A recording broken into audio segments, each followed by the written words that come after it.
നിമിഷം ഞാൻ ജീവിതത്തിൽ ഒരിക്കലും മറക്കുകയില്ല.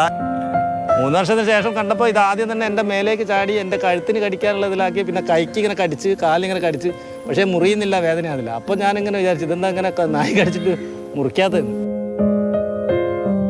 ഞാൻ പിന്നെ കുറേ ഡൗട്ടിലായി. ഞാൻ ബാറ്റെടുത്ത് അടിച്ച് ഓടിക്കാൻ നോക്കി. കുറച്ച് കഴിഞ്ഞാലാണ് എനിക്ക് മനസ്സിലായത് ഇത് കടിക്കുന്നത് മുമ്പാണല്ലോ. പിന്നെ ഇത് ഇന്ന ഒരു പരിപാടി ഇങ്ങനെ നമസ്കരിക്കുന്നത്, അങ്ങനെ നമസ്കരിക്കുന്ന കണ്ടേരം എനിക്ക് മനസ്സിലായി ഇത് അന്നേത്തെ നായാണല്ലോ. മുന്നിലിരുന്ന് നമസ്കരിക്കുക, 2 കുട്ടികളപ്പുറം ഇതിൻ്റെ തള്ളയപ്പുറം. നായിൻ്റെ സ്നേഹം എന്ന് പറഞ്ഞാൽ ഒരിക്കലും വിടൂലാന്നല്ല.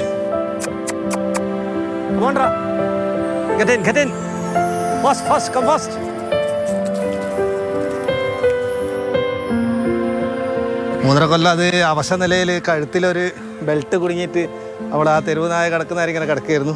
ഇറച്ചിയും ഇതൊക്കെ കൊടുത്ത് അതിനെ ഒന്ന് ആരോഗ്യവാനാക്കിയതിന് ശേഷം ബെൽറ്റ് നല്ല കത്രി കൊണ്ട് പൊട്ടിച്ച്, അങ്ങനെ അന്നേരമാണ് അതിന് ശരിക്കും ശ്വാസം കിട്ടാൻ തുടങ്ങിയത്.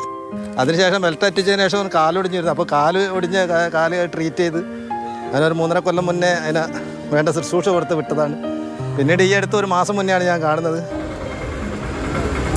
മകളെ ട്രെയിന് കയറ്റാൻ വന്നായിരുന്നു. അപ്പോൾ ഞാൻ പെട്ടെന്ന് സ്കൂട്ടർ അവിടെ സ്റ്റാർട്ടാക്കി അവിടെ നിൽക്കുമ്പോൾ ഇതിൻ്റെ ഒരു 4-5 നായ്ക്കൾ ഒന്നായിട്ട് ചാടി വരുന്നു. അപ്പോൾ ഞാൻ പേടിച്ച് അരണ്ട് നിൽക്കുന്നവരാണ് എൻ്റെ മേലേക്ക് ചാടി വീണ് സ്നേഹം പ്രകടിപ്പിക്കുന്നത്.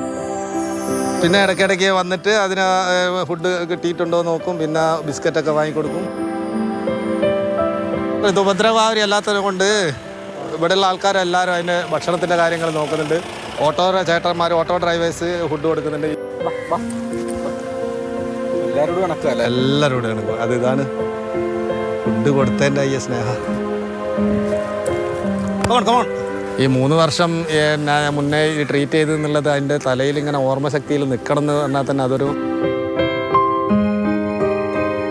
സ്നേഹം കൊടുത്താൽ തിരികെ ലഭിക്കും എന്നുള്ളതിൻ്റെ ഒരു ഉത്തമ ഉദാഹരണമാണ് ഈ തെരുവ് നായയിൽ നിന്ന് നമുക്ക് മനസ്സിലാക്കാൻ പറ്റുന്നത്.